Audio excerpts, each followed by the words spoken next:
Hello, my name is Sharon Paterson. I can tell you my age, I'm 65. I'm not worried about that. I've been doing pottery for 35 years, and I was originally in Graskop, and I had a business in Pilgrim's Rest. And then my pottery was very, very, very different. I did a lot of kitchenware and functional stuff.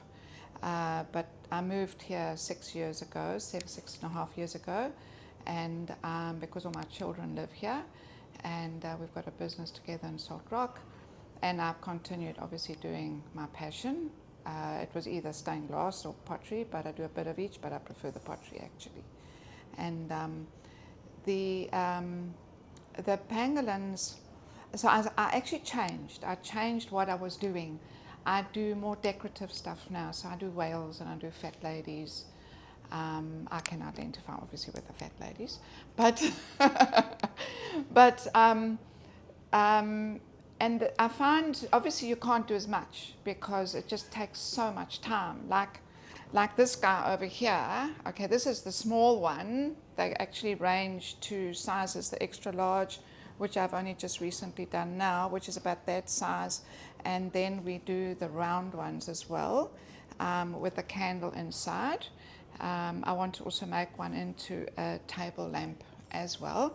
So now this guy's made, and the shape of him, and then he is left for about a day, and then cut in half and he's scooped, because you need to get your walls an even thickness.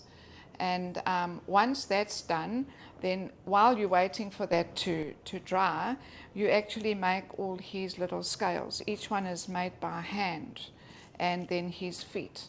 So you would go and then you would attach the feet, and you would put all these little scales here. You put each one on individually. You can see them there.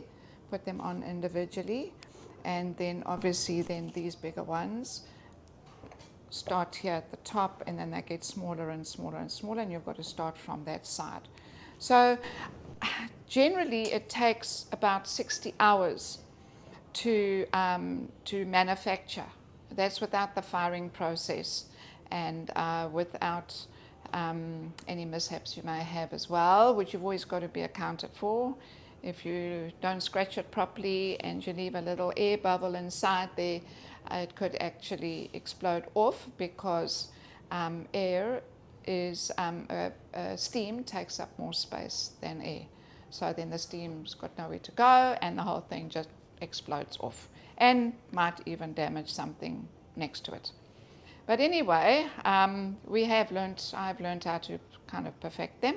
So I don't really have that many mishaps, although, as I was saying earlier to Sarah, when you close that kiln door, you pray to the kiln gods and you bless it. And then only 48 hours later can you open it. And it's like Christmas, really. It's such fun to open a kiln and see what's inside, especially when it has been decorated.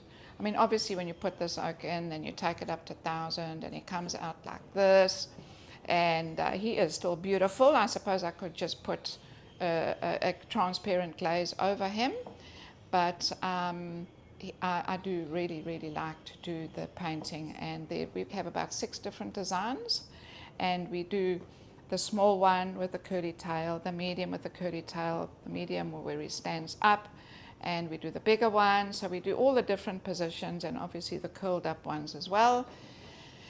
And my passion with pangolins started actually during COVID. You know, we had lots of time to think then.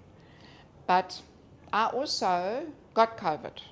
So I had to go to my workshop and spend like 8 or 9 days on my own, which was amazing. No students, no helpers, no cleaners, and I had a lot of time to think about what to do.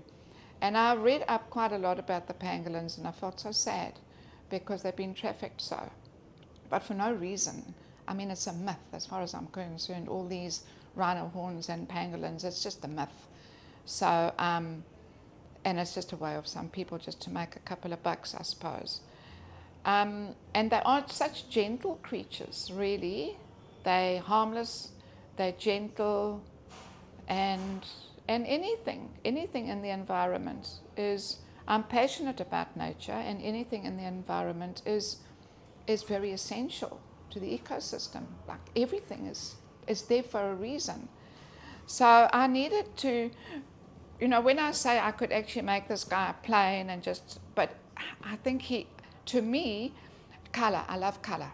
And when people come and say to me, oh, just make him white. I actually made a white one the other day, and I hate him so much. I'm not even going to take him and put him on the shelf.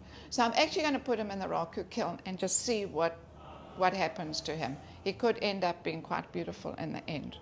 But they need to be exposed, and they need to be beautiful, and they need to be, a lot of people stroke my pangolins when they're painted because they're quite smooth. But anyway, so pangolins is one of the items, but we do the fat ladies, and we do the whales, and I do quite a lot of raku stuff, and do workshops. I give classes. I've got some amazing, well, actually all my students are amazing. You have students which come and go, so it's pottery is for them or it isn't for them. But I've had students that have come to me now for 5 or 6 years, and they just love it. I'm still trying to get the people from the gallery to come and do a class with me so they can actually understand exactly what it's all about. But we will get there one day. I know our lives are just very, very hectic at the moment. And so that's my story. And I'm actually going to, I'm building a retreat, and it's going to be a pottery retreat. But obviously people can come and do things as well there. They can do yoga or whatever they feel like doing with pottery. And there I'm going to allow people to come and spend the whole day in the pottery studio. People can come and stay in the guest house and come and find out how amazing working with clay can be. Once you have worked with it, you're hooked for life. And the nice thing about it is that I can probably do it until I maybe, if I'm, although I don't want to live till 95 if I'm not healthy, but if I'm there, and I can do pottery until the day I die. It's an amazing medium to work with.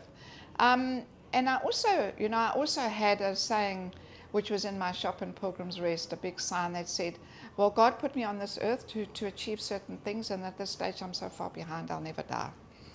So you know what? We'll do pottery till we die.